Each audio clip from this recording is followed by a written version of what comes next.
Slippers. You are not looking for a job. Welcome, first time and returning listeners. In this show, we discuss strategies and tactics of job search, staying motivated and dealing with career transition. For more tips, resources, daily motivations, and to listen to archive shows, go to the website bunnyslippersarrival.com. There you will also find links to the show's Facebook page and Twitter handle. If you're listening live, you can call in with your questions at 347 202 0929. Again, that number is 347 202 0929.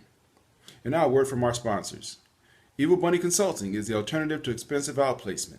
They give company-sponsored job seeker workshops as well as the one-on-one job seeker bootcamp with a money-back guarantee. For more information, go to www.bunnyslippersarrival.com. Resume Edit is the low-cost, high-quality resume writing company with resumes as low as $35, written by certified resume writers. You can find them online at www.resume4edit.com or call 404-860-2473 and be sure to tell them you heard about them on the Bunny Slippers of Evil Job Seekers podcast. Let 3dresumes.net turn your resume into a web page with a customized domain for 12 months for only $30. Help hiring managers and recruiters find you. Make your resume available 24/7 and get a professional, personalized email address just for your job search. You can see my online resume at tyronegriffin.com, and for more information on how to get your own, go to 3dresumes.net. If you are thinking or about to look for a job in today's world, you will find a new reality in the job market, the job search process. The world has changed. Job search today is much more complicated than 5 years ago. Volumes of resumes, more applicant screening systems, depersonalized application, panel interviews, team hiring, long complicated applications, branding, and social media. Yes, the world has changed, but have you? Are you still trying yesterday's approach? Why struggle and miss out on today's opportunities? Career Oyster is here to help. Great coaches, the latest resources, unique strategies, personally tailored to your job search. Find out the new reality and how you can prevent costly mistakes. To register for a free 45-minute session, go to careeroyster.com and register for a complimentary private session with our head coach, Howard Caddy. Find out the facts now. You'll be glad you did. Remember our motto, the world is your oyster, be your pearl. Well, good morning, everybody, and welcome. I'm sorry if I'm a little out of sorts this morning. For those of the video, I apologize. I started it about a minute late, so you missed the great, wonderful one-paragraph greeting. So I apologize for that. It's been a crazy week for me. I'm thankful. I was found myself, back in transition for a while there, but thank God I'm about to get back to work. Hopefully it's the last time going through it, but I thank God, and I thank for everybody for their support. Who prayed for me and listened to me vent and everything else. Also, want to make sure that I mentioned we started about a month ago, a couple of weeks ago, I started doing the 1-minute bunny tips. If you haven't checked those out, be sure to look for them. They're on YouTube. They're on our YouTube channel. There's links to it on the website, on the Bunny Slippers of Evil site, and also to this video. If you're listening to just the audio, you're only getting half the impression. I'm also doing video now for every episode, so feel free to check out the video.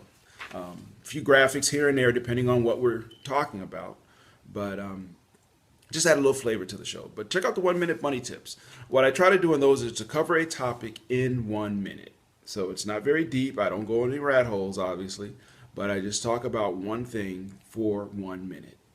And I tell you, it is very hard to do that. You would think that somebody who can ramble for a half hour would find a minute very, very easy, and trust me, it's not. So be sure to check out those bunny tips, 1-minute bunny tips. I'll keep doing them. Got a few more in the pipeline to do, and hopefully just little things that, if you're about to run out to an interview, if you just need a quick pick me up and you don't want to listen to a whole, you don't have time to listen to a whole podcast, a whole half-hour podcast, just check out the bunny tips. So those 1-minute bunny tips all over the internet, coming to an internet near you. So today's show is the first Saturday of the month. For new listeners, on the first Saturday of the month, what we try to do is answer your questions. I get questions via Twitter, get them on the Facebook page sometimes get email. Sometimes somebody will, see me in passing and ask me a question. I usually try to answer them, but also not try to answer them here because sometimes they're good questions, and I think that maybe somebody else has the same question, and it would be good to get an answer to it. So that's what we do. The first Saturday of each month, we do that. If you have questions and you are listening live and you got a question to ask me, feel free to call. The number is 347-202-0929. Again, the number to call in with your questions is 347-202-0929. So let's get started. The first question, or more of it's partly a question and partly about, from personal experience. The thing about burning bridges, and common sense would say never to burn bridges, but a lot of people still do it. So the question is really, why shouldn't you burn bridges? And why shouldn't you burn bridges? And the answer is relatively simple, but try to explain why in more of a detail from a job search perspective, why you shouldn't burn bridges. When you're in transition, there's a lot of times that people will do things that you feel they wrong you. I remember when I left one job, and that was when I realized that most of my what I call my friends were just they were workplace convenient friends, or friends of convenience, I guess is the term I used. They were friends because we worked together. So we saw each other every day, so it was easy to be friends. We were acquaintances, not friends. It's the difference between acquaintances and friends in life is a fine line between one and the other. People you think are friends are just acquaintances, and people you think are just acquaintances you find out are friends. But when I left that position, I noticed that a lot of my friends, I'm using air quotes here for the people listening to audio, I found out they were acquaintances. They had no interest in maintaining a friendship with me. They had no interest in communicating with me. And then you realize that, they were just, because we were in proximity to each other, it was easy for us to stay friends. You'd be mad, I got mad about that. I'm not going to lie. I got upset, and, there was a little bit of anger there. And, it was, okay, I'll show them. You had to let it go. Let that go. That's one thing in transition. A lot of you realize there's a lot of things you just have to let go. It's not worth holding on to. The anger is not, the why me and all that. But it's just not worth it. It doesn't buy you anything. It doesn't get you anywhere. It doesn't help you get to the next thing you want to do, which is find a job. It doesn't help in any of that. But what happens is, regardless of how big a city is, and I'll tell you, I'm here in the Atlanta area with 8 million living, breathing, strong people. And you would be surprised how many times, it's not how big the city is, it's how big is your circle. And depending on what industry you're in, and this is funny, I've switched industries and ran into somebody that I used to know when I was out looking before. And the thing is, I've had recruiters reach out to me after years. I've had friends reach out to me after years. And the only thing, my response is always, I am so glad that, when we were communicating before, that I didn't piss you off. That might seem silly, but it's the truth, man. You never know when somebody can help you. You never know when you're going to see something out of left field, an opportunity or whatever, from somebody who you never expected. And, there was a story, let me back up, let me give you a little rat hole. Some of you remember there was a reporter in Alaska on the news a couple of months ago.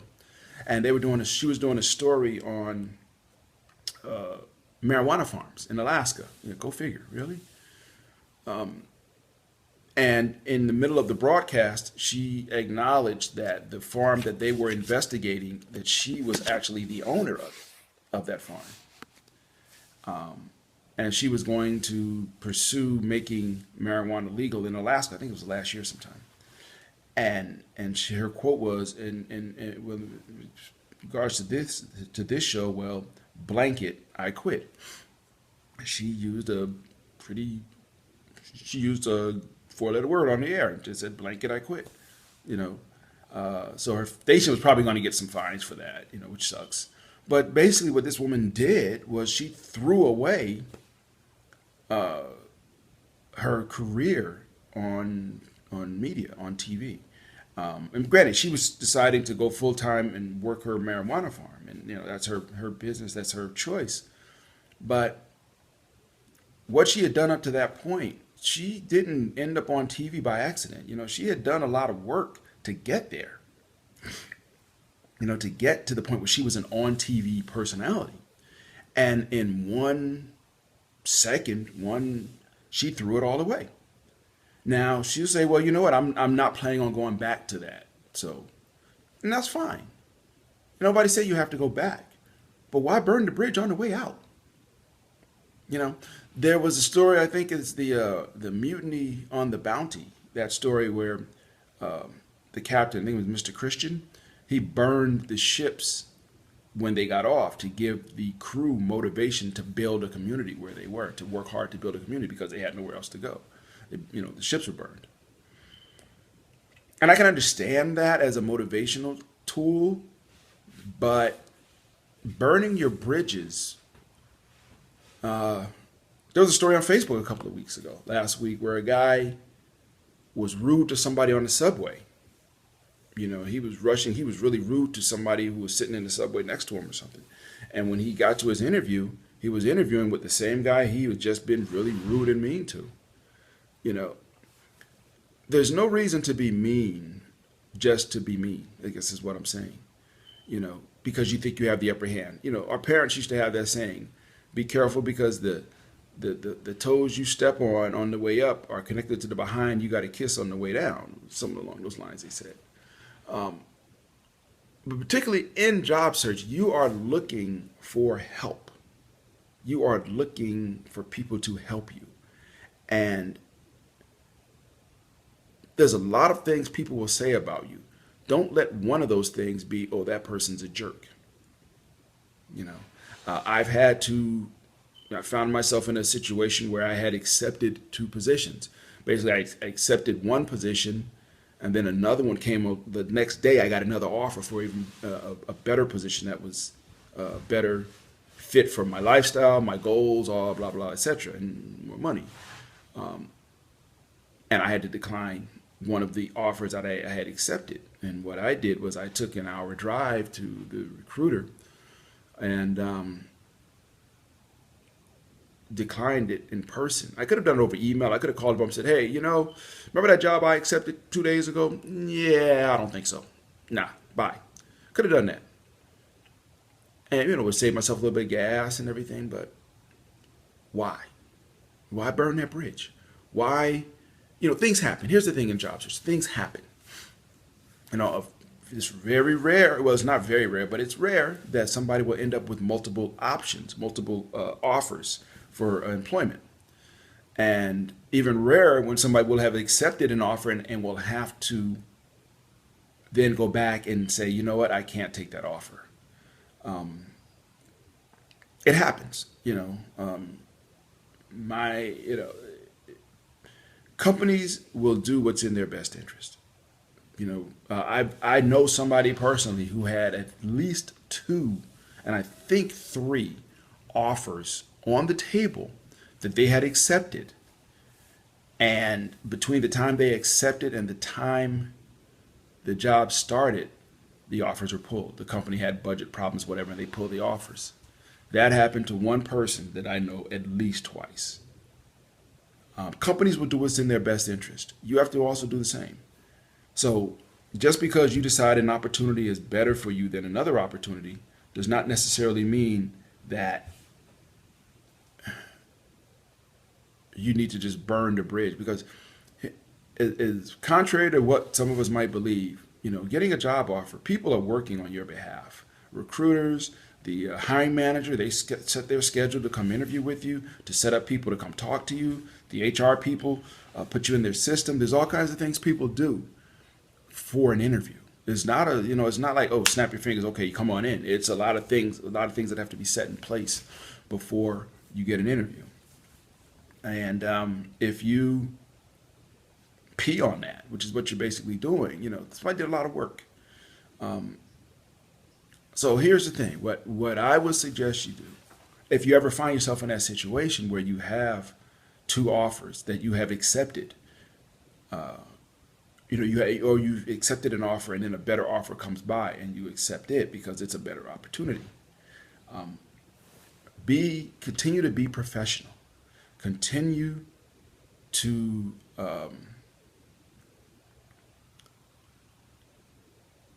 be professional. I mean, there's some things you can do over the phone. Now, if the recruiter was in another state or 400 miles away or something, I more than likely would have called them.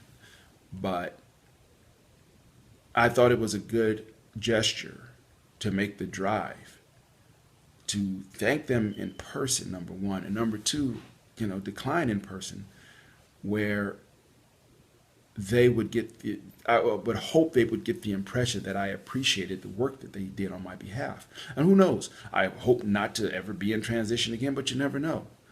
And if I do find myself in that situation, it would be nice to be able to call this recruiter and say, "Hey, can you help me out?"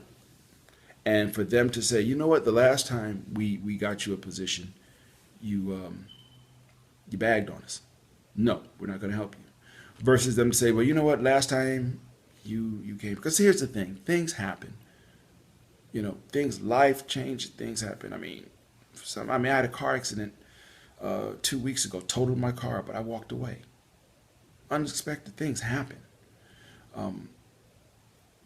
Life is, it's less about what happens to you, and I think it's more about how you deal with things that happen to you.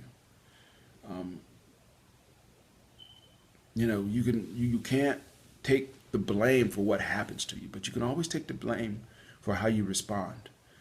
How many times have we seen, heard stories of people that responded negatively to something and then found out they were wrong? There was this old story, a short story. I don't know. I didn't read the story, but I heard about it, and then there was a movie made on it. One of those years ago, there used to be these movies where there were short. It was like Tales of the Unexpected and things like that, where there were these short stories. I think HBO or Showtime, one of them, ran some shows like that once, where there's these 15-minute stories, whole story in 15 minutes. And there was one episode I never forgot. There's a couple of them I didn't forget, but the one I'm going to talk about is there was this woman who was sexually assaulted. And, she ended up in the hospital for a while, and, her husband stuck by her. And, on the way home from the hospital, she looks out of the car, and they never caught the person who assaulted her. They never were able to catch him. She looks out of the car window and sees the person and tells her husband, "That's him. That's the person who assaulted me." And her husband, being the young, great macho man that he was, he jumped out of the car and, tracked the guy for a minute or two, and got the guy walked by an alleyway and there was nobody there, so he took the guy in the alleyway and killed him. I mean, that's a really shortened version of it, but basically that's what he did. He took the guy, got the guy alone in an alleyway, and he killed him. And got back in the car and proceeded to drive home. And that's the kind of anger that, it was a character, it was fictional, but it was just that kind of anger that you can have when somebody assaults somebody who's close to you. And so they're driving home. And a few minutes later, his wife, and she's been through trauma, she looks at somebody out the window and said, "That's him. That's the guy that raped me." And he said, "Well, I thought the other guy was the one." No, that's him. That's the guy. And I think the husband got out and, did it again. Found this, tracked this guy on the street for a few minutes. Guy went by a deserted place. He killed him. They're driving home. A few minutes later, she does it again. And that's when he realizes that, she's got problems. But I've killed two people. You can't undo that. You can't, there's some things you can't undo. And I tell you that long story to make that point. There are things that you cannot undo. You cannot undo killing somebody, obviously. But you can also not undo A bad, there's no second chance to make a first impression. There's no second chance to leave people with a bad taste in their mouth. There's no second chance to, when you have to walk away from an opportunity that you said yes to and the people have counted on you. There's no way to you blow up the building on the way out the door, or if you flip everybody the bird on the way out or laugh at them because you got a great opportunity. There's no way to undo that. And there have been many people who have done that kind of thing. I got this great job. I'm balling. Don't do that. Don't do that. Don't burn bridges. Even if somebody wrongs you, the best satisfaction somebody can get if they try to do something to you is to know that they hurt you. And what you do when you retaliate, when you react, you let them know that they hurt you. Why give them that satisfaction? See, these kinds of things that we talk about, that we've talked about through life, about, don't give them the satisfaction, be the bigger person. And people think that stuff is corny. But you want to talk about rules for life? Those are the kinds of things in life that you need to be aware of, to react to respond to. That's how you need to behave. Somebody wrongs you, okay, you got me. It's that thing where somebody does something and they want to get a reaction out of you. What they're motivated to do is get the reaction out of you. That's what they're trying to do, is get that reaction out of you. You give it to them, they know they've won. I got you to do X, to do this thing. I got you to kick your dog. I got you to slam your door. I got you to drive away crying. Ladies especially, and I'm not trying to be sexist, but there are times when guys, we're kind of bad sometimes. We're good sometimes too, but there's sometimes when a guy will do something to tick off his lady friend, and the worst thing you can do in those situations is to give him the satisfaction. Trust me, as a guy, somebody does something to you and messes you over, does something really mean and bad to you, walk away. Walk away. There's nothing worse than you try to get to somebody and you didn't. Walk away. Okay? In your job search, when you work with recruiters, if somebody does something for you, recruiting or a hiring manager extends you if a recruiter gets a hiring manager to extend you an offer, they did some work on your behalf. Be appreciative of that work. Be thankful, and let them know. Like I said, I went and drove an hour just to decline it. I'm not trying to put myself on any kind of pedestal or anything. It was, I didn't want to leave that person, that recruiter, with a bad taste in their mouth. I also sent a letter to the hiring manager. Thanked her for the opportunity, thanked her for the offer, thanked her for putting her team together to come meet with me, thanked her for extending the offer. People say, why you do that? Because they did. Because I never know when I might be in a situation where this person might be able to help me, and I want them to have a good feeling when they think of my name, because it's nice. It closes the door in a really nice, complete end of it. It's over, done. Everybody can walk away. It wasn't that the offer they made was not a good offer. It was not that. It was that I got a better offer. And that happens. They're better. You just get better offers. And I got an offer that, for where I wanted to go with my skills, my career, and the opportunity I saw in it, it was just better than what they were offering. Theirs was not bad at all. And I explained that. So it's not that yours is bad. It's kind of like, okay, let me use the dating, because I always try to equate job search with dating. It's like you get asked to the prom by a pretty young lady, or a lady you get asked by a really handsome classmate of yours, and you say yes, and then the next day, I don't know, the guy that plays Superman asks you, he shows up at your school and asks you to go to the prom with him. Or guys, it's like, you ask the prettiest girl in school, and then the next day, Holly Berry shows up at your door and asks you to go to the prom. I had some pretty girls in my high school, pretty young ladies. No, none of them rival Holly Berry. I'm sorry to say. And I'm joking, but no, I'm not. They would no, she's fine. None of them. But what I'm saying, I'm not talking about in a relationship where you're in a relationship with somebody and you're going with your girlfriend or boyfriend. I mean, just somebody asks you randomly. You say yes, and then all of a sudden, some superstar or the real stud of the class asks you, or the hottie of the class asks you, and now you got two offers, and it's like, whoa. Honestly, one offer is better. It's nothing personal. It's business. Because as I said at the beginning of the show, companies will do what's in their best interest. Period. Companies will do that. They will do what's in their best interest. You need to do the same. And in this case, my best interest was to take what one of the opportunities was better for my skills, goals, pocket, whatever you want to call it. That just happens. Companies will do what's in their best interest. You need to do what's in your best interest. But don't burn your bridge. Do not burn your bridge, because transition is ugly, and it's nothing like having a reputation in transition for being a jerk, okay? For being an arrogant jerk, especially. Those are the worst kinds of jerks. You didn't know that, yeah. The arrogant jerks, those are like the top of the cream of the crop in the jerkiosity. The jerky Wikipedia, I guess, not the jerkiosity. Oh gosh, I don't believe I said that.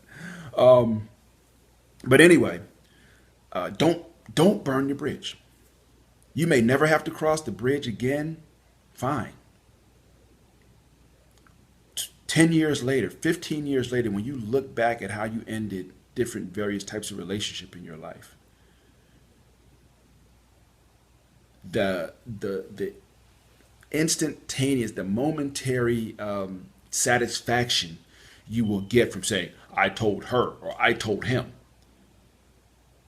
will pale over the years, versus if you could look back at these opportunities and say, they did me wrong, but I ended it on a high note. I can walk away. I ended it on a high note. I'm happy. Best feeling in the world.